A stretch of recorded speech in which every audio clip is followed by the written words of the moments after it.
think we're live. Let me, it's starting. Okay, cool. There we go. We're all locked and loaded. I'm going to wait until everybody gets in here. So if you are coming in now, thank you. If you're not, that is also okay. But yeah, I'm going live now. So if you have any questions, I have the dashboard up now. It had taken me a little bit to get it rocking, but now I got it good. So, um, if you are coming in, come hang out. I'm gonna be talking about a few records. One you can already kind of see now, and let me get it started on here. Ooh, that might have been not good.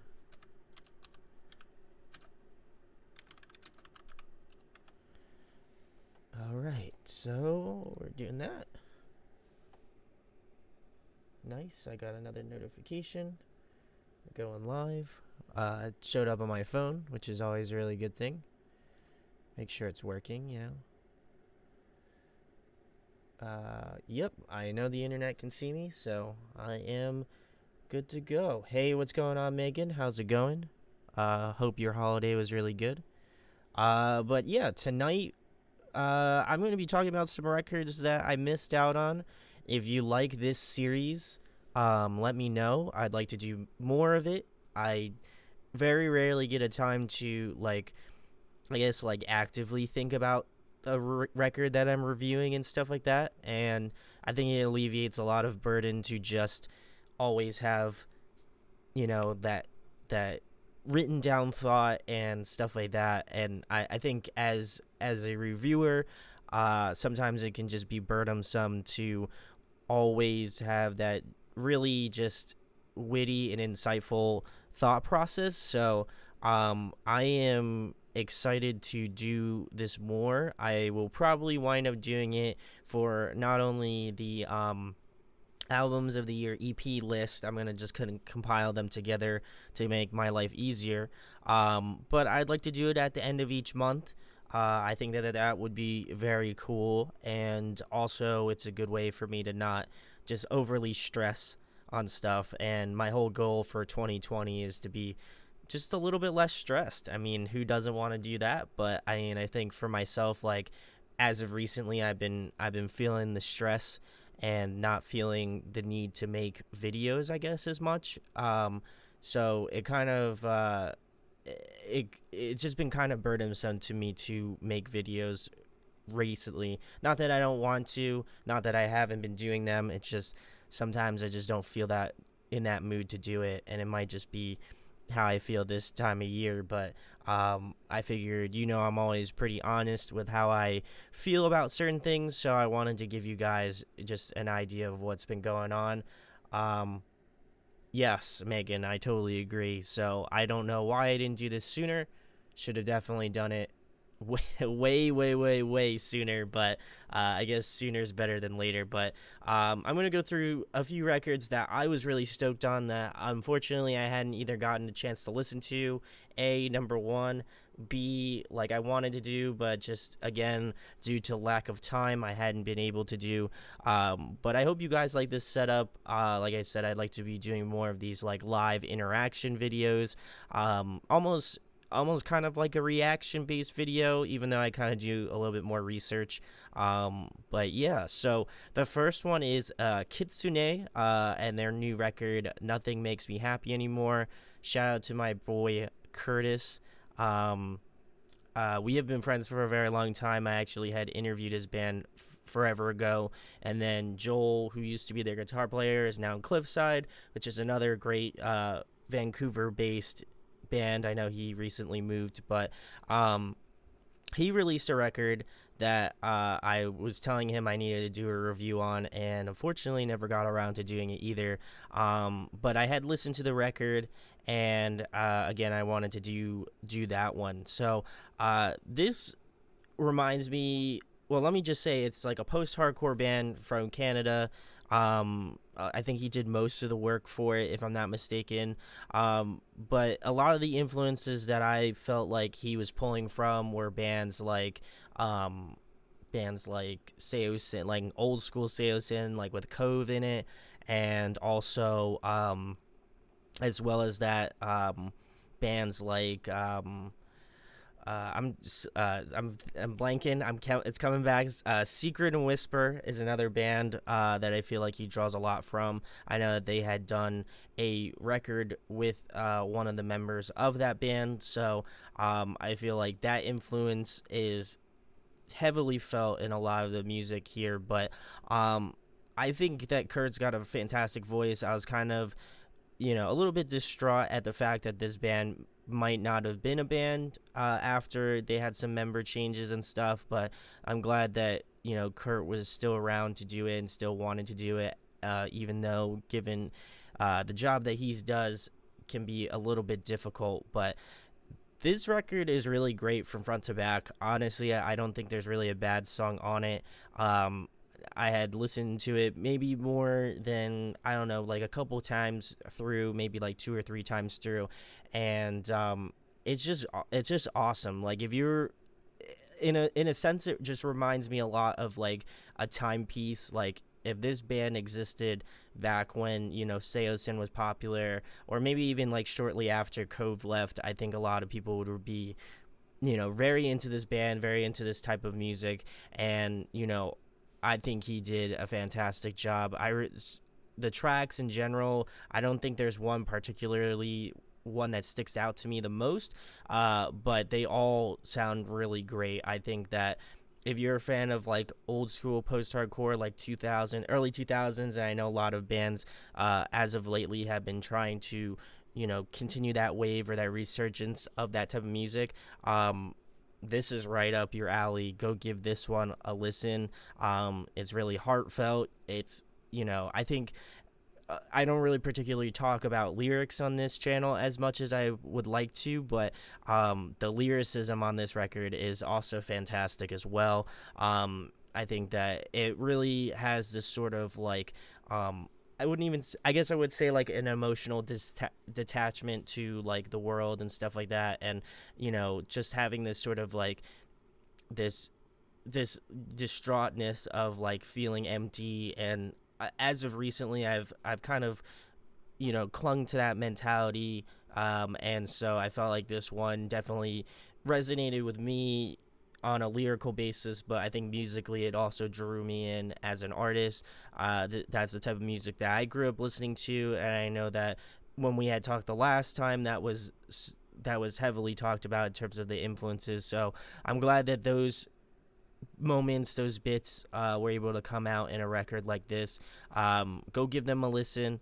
They're really fantastic. I don't know if Kurt may or may not do another record. I would have to ask him, and maybe he'll come back on. Kurt, if you watch this, come on, dude. I know you're busy, but let me know.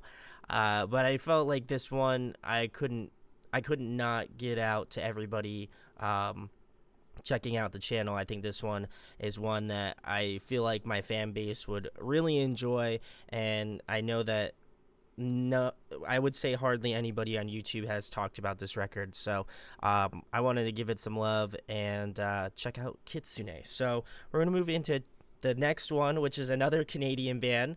It is Spirit Box, the singles collection. I guess this wouldn't necessarily quantify as an EP or something like that. It's basically just like a record with all the singles on it.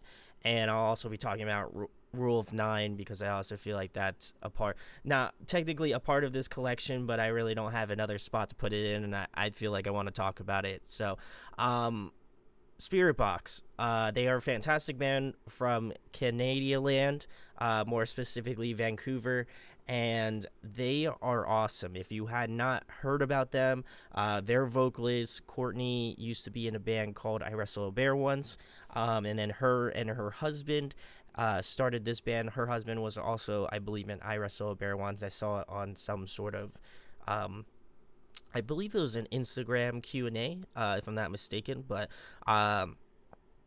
really heavy, like fantastically melodic band. I know that they had mentioned some of their influences are like Tool, Deftones, like some more current bands like they're going out with After the Burial,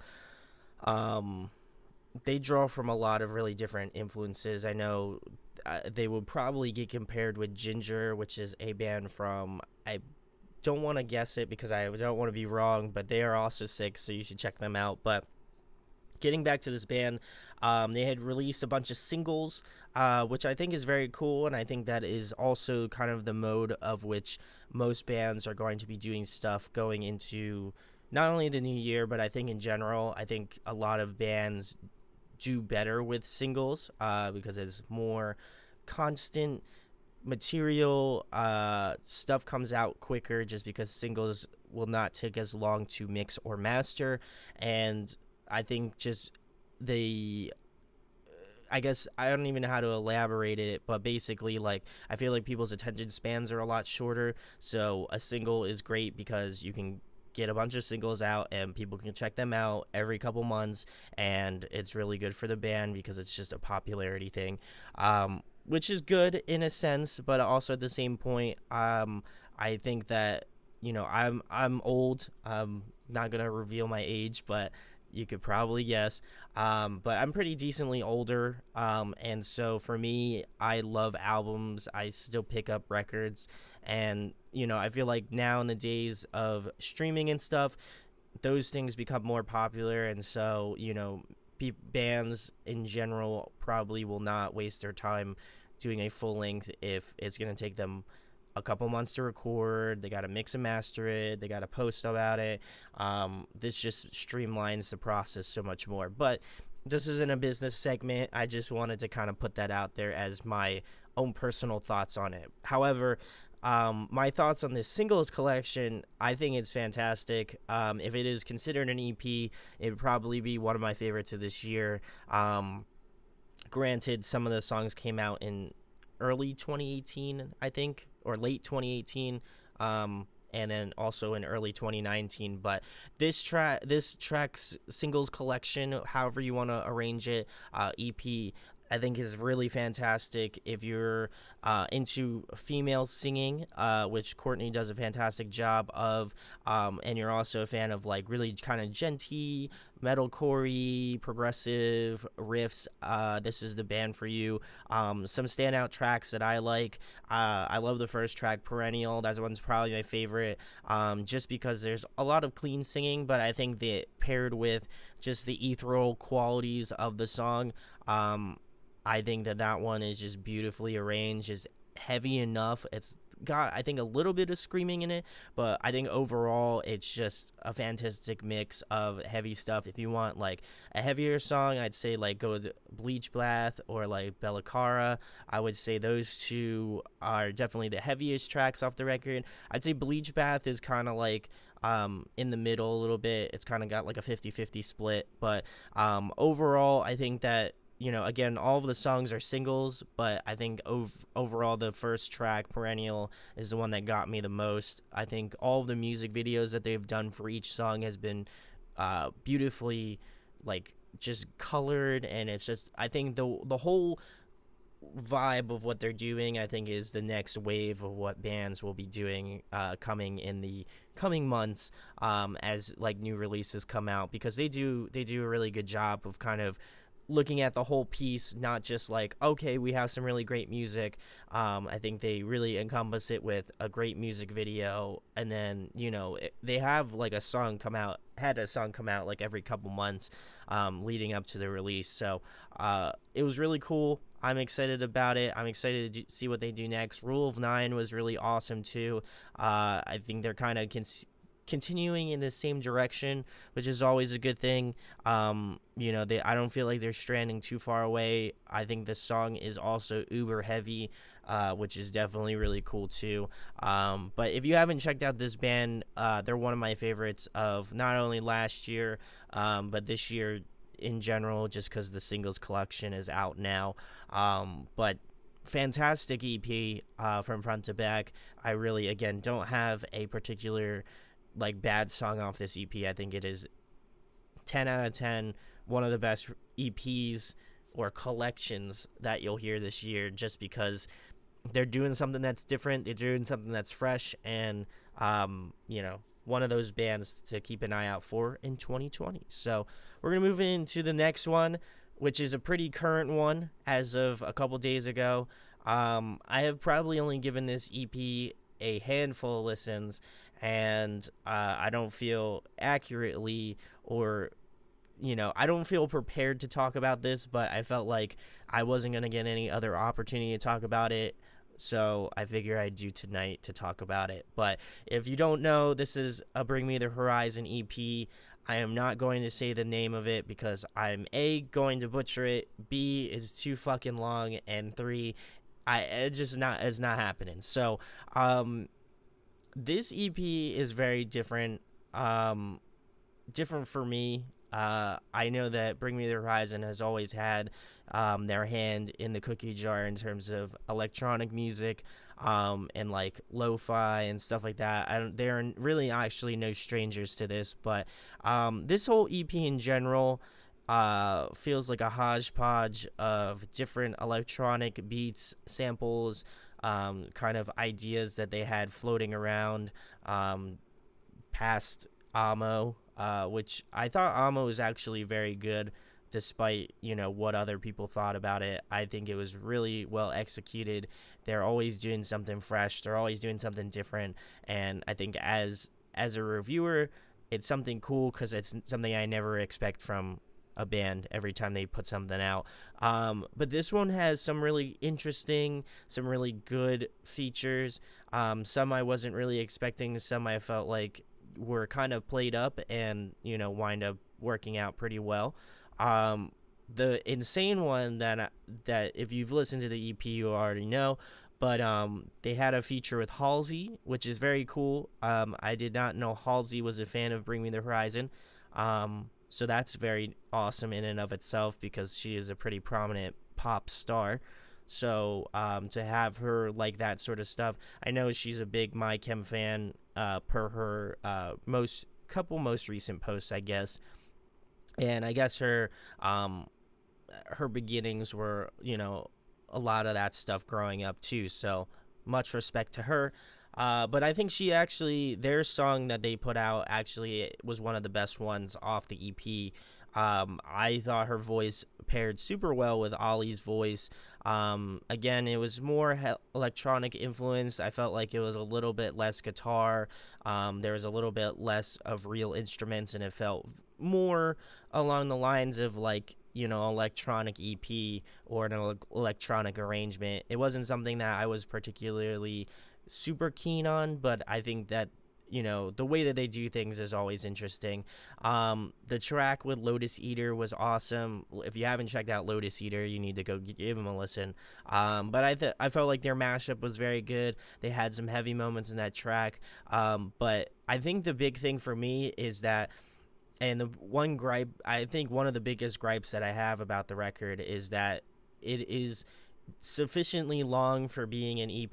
They have one track that is over 24 minutes, and I would say a good 75% of that is just BS. I feel like it doesn't feel right. Like I mean, I can understand having the like creative ability to change things and like do stuff differently or like make it unique, and I think that they do a lot of good stuff and that it is very unique. However, this 24-minute track didn't feel like, to me, one that I can sit down, be stoked on, and know that is a Bring Me the Horizon track. It just has Ollie come in and out in certain parts talking.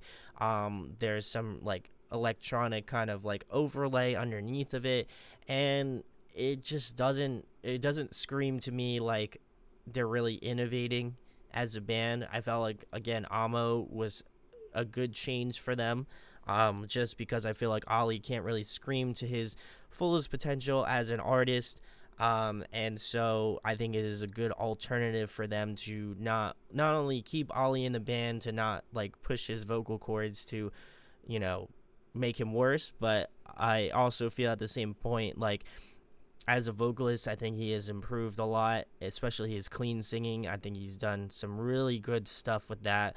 And I don't know how well it translates live because I haven't seen them live with the newer stuff.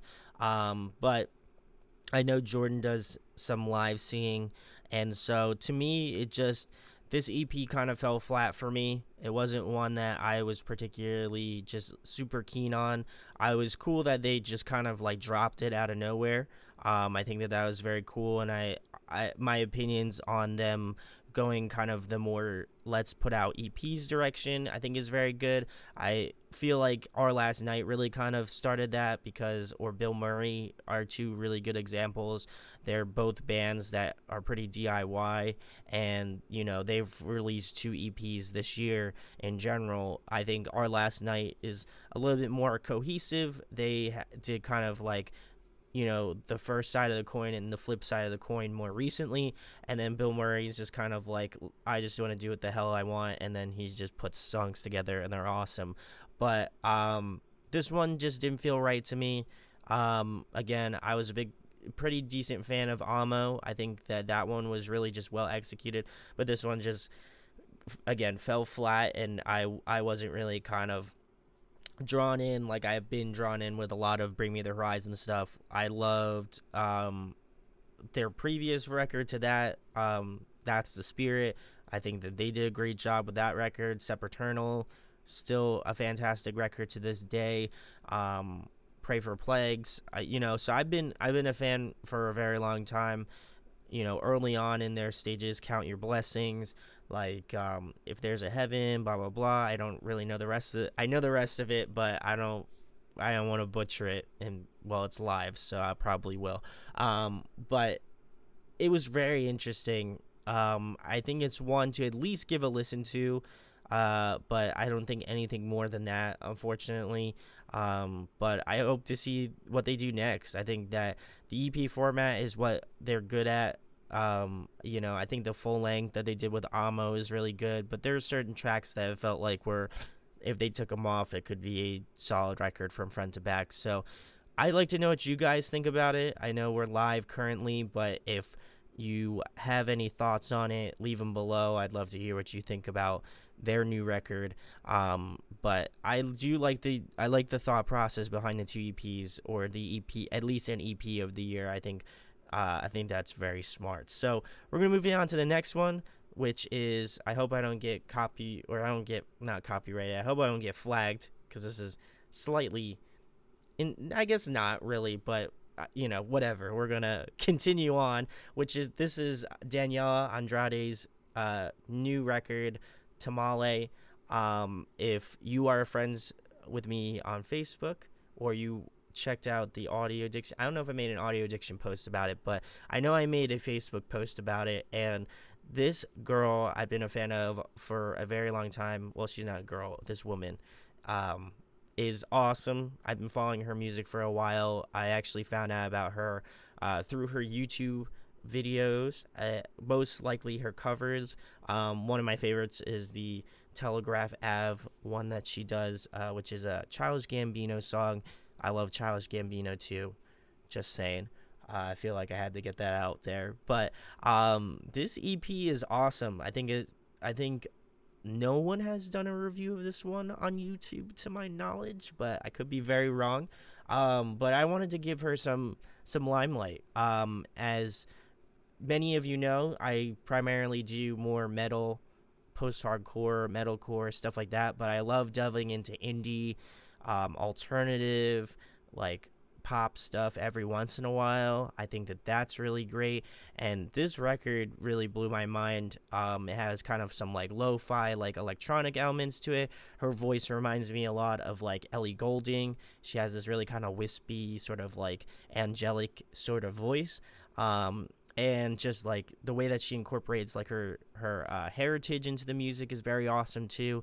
And I think the story behind it is very awesome too. I think it has a lot to do with her parents living in another country, her moving to Canada, and then just kind of living between those two worlds. And I think it's very inspirational. I can kind of assimilate to that, being an adopted person. I feel like, as most, if you know me in a personal aspect, you know that my parents are not Asian, and so it's very cool to see people take their personal, especially something like that personal, into their music and try to incorporate into a really cool story, whether it's on the basis of her, her specifically speaking like in her terms, or kind of through a storyline. It is very interesting, and it was something that I was really stoked on. But I also feel like musicality wise, it's very good. She plays guitar, like I had mentioned before. She also sings, and so this one, just overall, I was really stoked on. A lot of the like music video songs that she had did, really pair into her whole, like as I mentioned before, her whole storyline as an artist.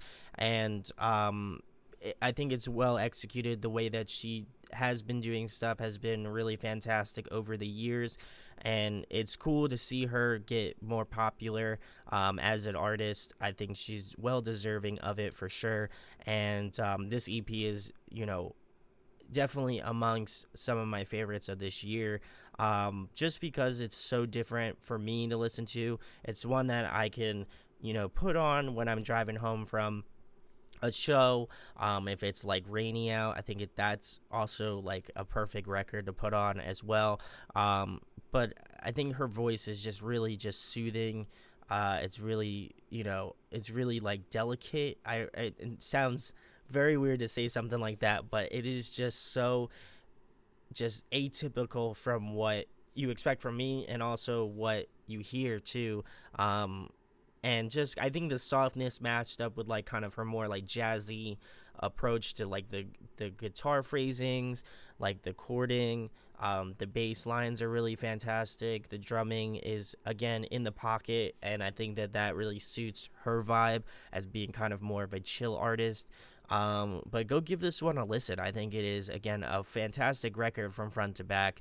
One that I'm glad that I was able to listen to and speak about even in the slightest amount of time. I think that I'm excited to see what she does, if she puts out more material in 2020, or if she decides to hold out and maybe do like a full length.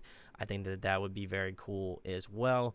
But this one amongst my favorites of this year, and definitely for good reason. So we're going to move into the next one, which is one of my favorite like heavier records of this year. This one is Void of Vision's Hyper Days. Hyper Real is Makari. Hyper Days. And I had one of my friends, shouts to Matt, of Divide the Fall, he had posted a photo about this. But this record, I'm going to tell you, if you want a heavy boy, this is the one to go for. Super, super heavy. It's thought out, like for a band. I had been following this band for a while.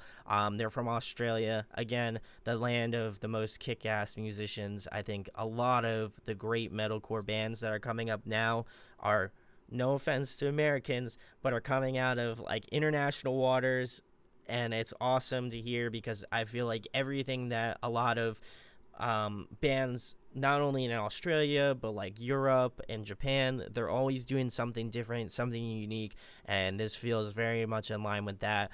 I know that they play some like extended scale guitar for sure, because some of this stuff just drops, like it is nuts. Really a fantastic record from front to back. I don't have a song I particularly hate on this record.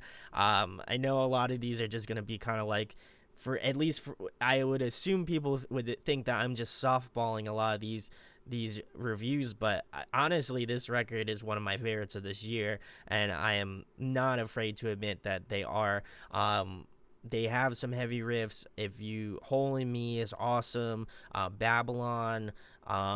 There's some really good, like, if you love like old Northlane, like we're talking about like Singularity, you'll love it. But also if you love the like more modern aspects of Northlane, where they have like more like electronic based stuff, go give this one a fucking listen.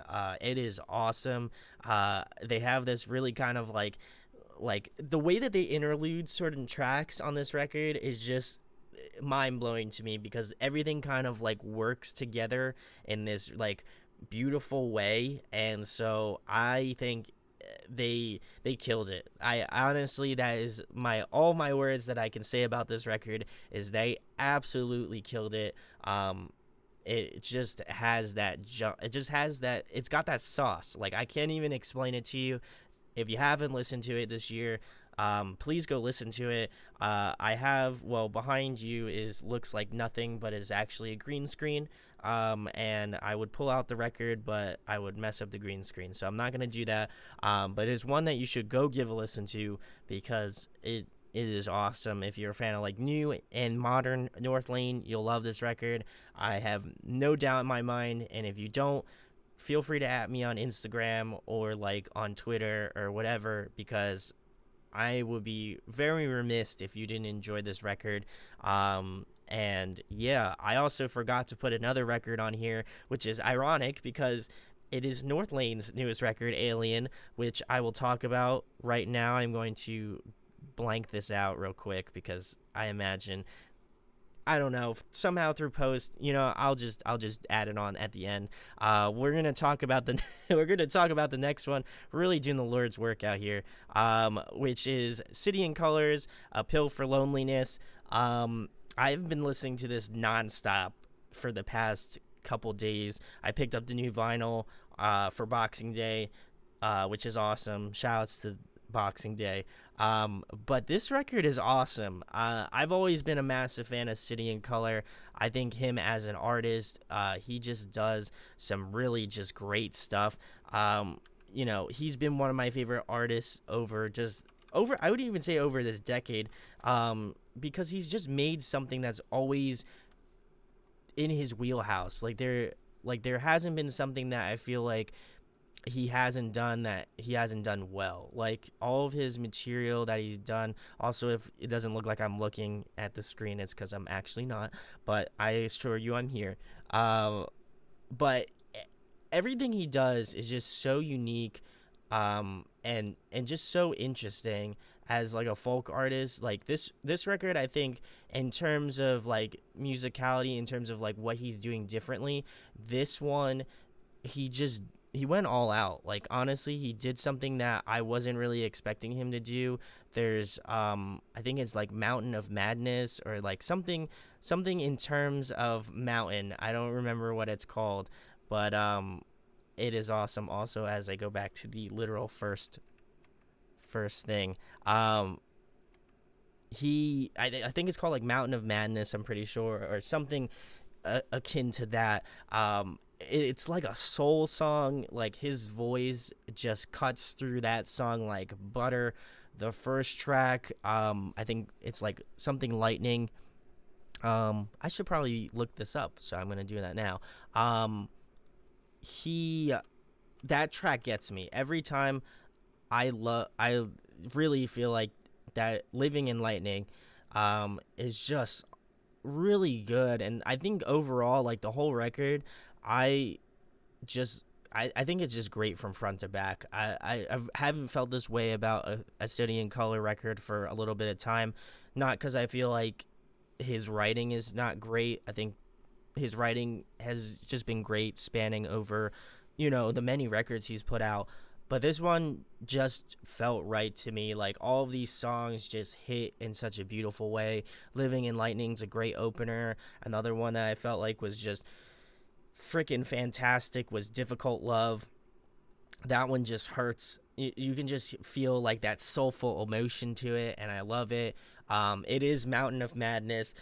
It's just this like soulful ballad, and another track, the last two tracks I think are really awesome too, and I probably consider them to be my favorites too, are Young Lovers and Lay Me Down. To me, this is the quintessential City in Color record for me. I know that might get some backlash because he's really put out some awesome work over his lifespan, but this one, there's just something about this one. He did some tracks that felt like more like indie rock. I feel like he really experimented a lot, and I feel like past City in Color records, I feel like he really hasn't stepped out of his comfort zone, and these just felt right. I don't really honestly know how to put it into words. It was just everything lined up so well. The track after Living in Lightning is like almost like a jam band sort of song. There's this one part where it literally just goes into like him soloing. It feels very like Americana-esque, and for me, it's totally different from like what I do, like what I was talking about earlier with Daniela Andrade's record. It's just so different, and I think for me, this one is amongst my favorites, even though I had just listened to it recently. Even though it came out, I know it came out this year, and it only came out back in October. But it, oh man, I really have nothing more to say about this record other than you should really just give it a listen. If you're into like folksy sort of stuff, I think you'll love it. If you're into more like blue, I wouldn't even say bluegrassy because he really doesn't have that sorts of elements. I know the record he did with Pink kind of has that sort of vibe to it. But if you're into like indie stuff, alternative stuff, this is the one to listen to. He's always been a voice that I've enjoyed throughout the ages. He's just got this piercing way of cutting through a track. It just, and he always sounds great. Like I honestly and truly, as he gets older, I just don't know how he has this like buttery tonality to his voice. It's something to aspire to as a vocalist, especially if you're into like more not traditional like heavy bands or something like that. He, and also because he was in Alexis on Fire, which is also a really instrumental band of, I would say, of the decade. But it just, to me, this record blows my mind, and don't be surprised if it's on my albums of the year, just because I feel like it's so well executed, and I'm so glad I picked it up, because this is a record I feel like I would be just sad not having in my collection.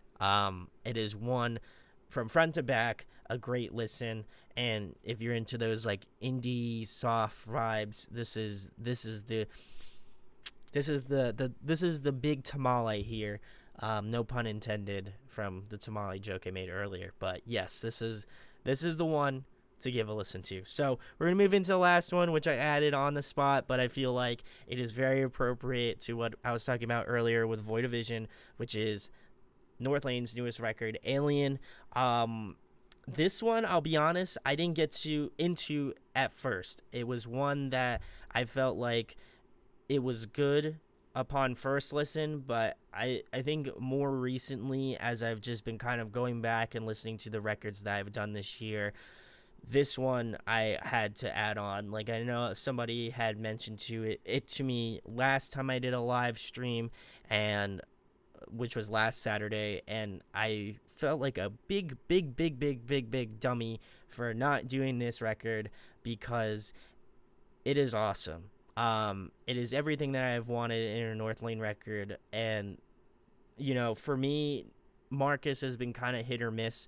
I know people enjoyed Mesmer, but I know that other people hadn't enjoyed like some of the stuff after that. I think Node was the first record that Marcus was featured on, but this one is awesome, and I know a lot of people have held it in high esteem, and for good reason, because it's really the best of what Northlane's done. I know that they had picked up a member from Structures. I believe it was one of their singers or screamers, I mean. And he does bass for them and stuff. And I don't know if he had any hand on this new record. But just Marcus has reached a new level as a vocalist, and that's very cool to hear. Just because I feel like I've been following his journey as a YouTuber, and even before this, just as a person who likes him as a vocalist for a very long time. He was in this band called Sound of Seasons. If you haven't checked out that band, or if you know of it, first of all, if you know of it, you're a real G. You know it's good. But if you haven't checked it out, it's really good stuff. I know it's pretty decently old, but he kills it. Like, if you didn't think he had great clean vocals, like, that's a record to check out, because he does some really great cleans. But his screams were kind of hit or miss for me when I was listening to Node. Mesmer, I feel like I warmed up to him, and then this one in Alien, he's just a monster. He must have been doing some work on his screaming, because it is just so well executed. I love the sort of dark electronic elements that they have included on this record. It's got some like real kind of like just nasty, gritty, fucking like electronics, and it's hard to explain, but it's just so good. Like, some of the songs just hit so much harder because there is some like great electronics. Like, I'm literally gonna pull the track list up now, and I can guarantee you I'll be able to tell you which ones I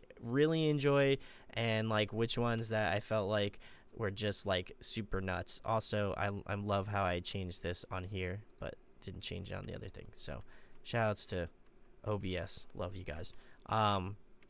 But yes, so getting back to the songs, 4D, fantastic. Bloodline is great. I honestly really enjoyed all of them. I think Jin was one of my favorites, if I remember correctly.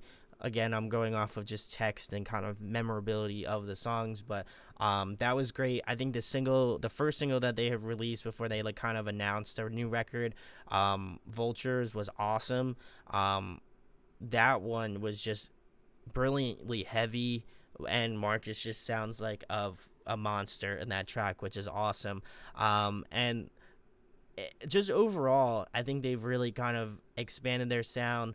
I feel like fans that they may have lost previously, I think, have come back.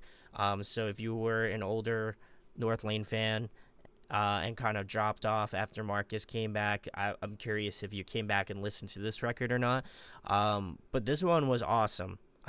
Really, truly one of the most interesting records of this year in terms of just like the amalgamation of dark electronics and some like metalcore genty sort of vibes. And I think it further surmises them as like just one of the better bands of this year. I know they've been around for a long time, but to have them lose a vocalist and for them to kind of resurface and I know it's been a long time coming for some people, and some people just don't give a shit about the band anymore, but just the resurface of them, I think, has been really great, and it's good to see that they're just grinding it out. And like, I think seeing some of that stuff live, like I saw the Triple J one that they did of, I believe it was 4D, was just awesome. He sounds great live. Unfortunately, I missed out on seeing them when they did their headliner, which sucks because I know Crystal Lake was on it and they're fantastic.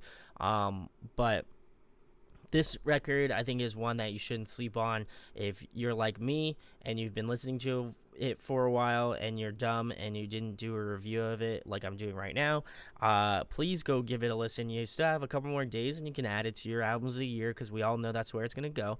And yeah, it's really, again, it's cool to see this band do something different, something fresh, and also, again, kind of realizes my statement about earlier about literally bands from other countries that are not the US are doing something that's unique and fresh. And this is not a call out to American bands, but I just feel like the international scene is just doing something that everybody else is not doing or not thinking about doing, or America does it like a year or two later when Europe and like Australia and Japan have like moved on from it. So this record is one to give a listen to if you haven't already, and if you're coming in late, North Lane's Alien. And that is it, guys. I think that's pretty much all of the ones that I'll be doing tonight.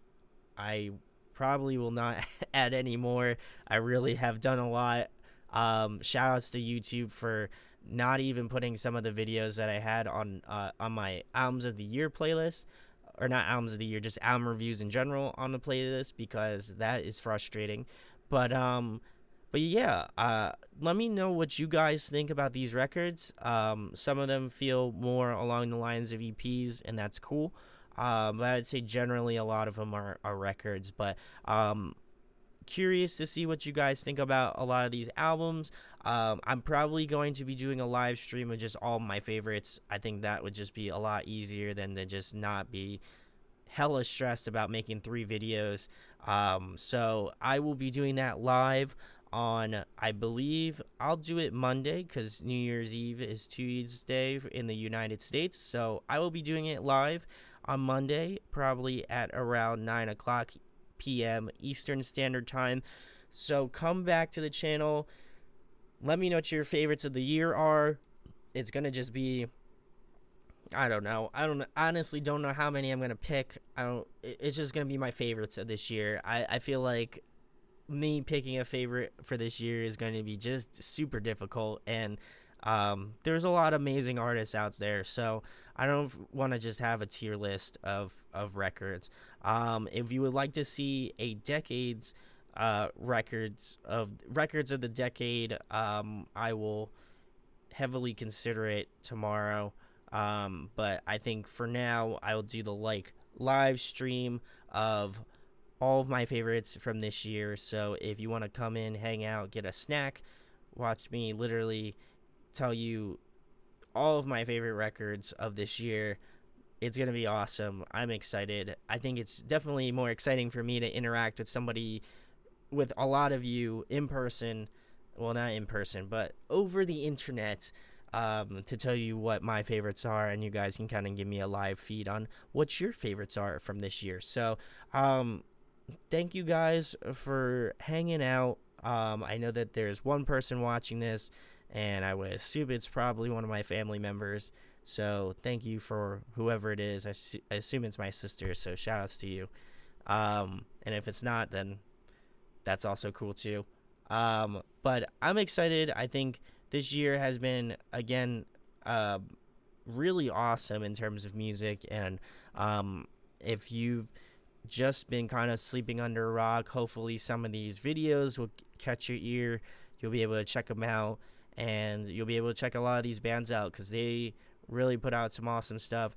If you'd love me to go over some vinyls that I've collected this year, let me know, because I would love to get into more of that content. I think that's very cool. It's a big part of my life. Obviously, if I'm doing a lot of reviews, I try to support and buy the records. So if those are some things that you might be interested in, definitely let me know for future tense. And if you're new to the channel, make sure to subscribe, hit that thumbs up, follow us on social media, which is above. I feel like I'm pretty active on all of them except for maybe Twitter. But I do like Twitter. I just don't go on it too much. So give me a reason to come on Twitter. And yeah, thank you guys for an awesome year. I will kind of be doing a thank you video before the year's over with. But if you guys maybe don't check that out, thank you guys for just, being super supportive over this year. It's been a tumultuous year, to say the least, personally. But I think the channel has been going awesome. I have some really great interviews coming out just before the new year, and so I am excited to share that all with you guys when it comes out. But thank you guys for watching this thing. If you're watching after the fact, thank you guys for coming back to check it out. Like I said, I love doing these sort of live streams. I think they're very awesome, and it just alleviates stress from my life. So I feel like it's a win-win. So if you'd like to come back to check that out, like I said, I'll be streaming my albums, my EPs, everything. Brandon's favorite list of 2019 will be a Monday night at 9 p.m. Eastern Standard Time. So I hope to see you guys all there, and to have some opinions on it. Whether you agree with me or not, I'd love to hear what you guys have to say. So thank you guys for watching. Hope to see you guys very soon. And again, hope you guys all had a happy holidays. Hope you all have a blessed and happy new year. I know that I have a lot to be thankful for, and I'm thankful for all of you guys. So thank you guys for watching it. And like I said, if you like this content, make sure to subscribe. So talk to you guys soon. Peace.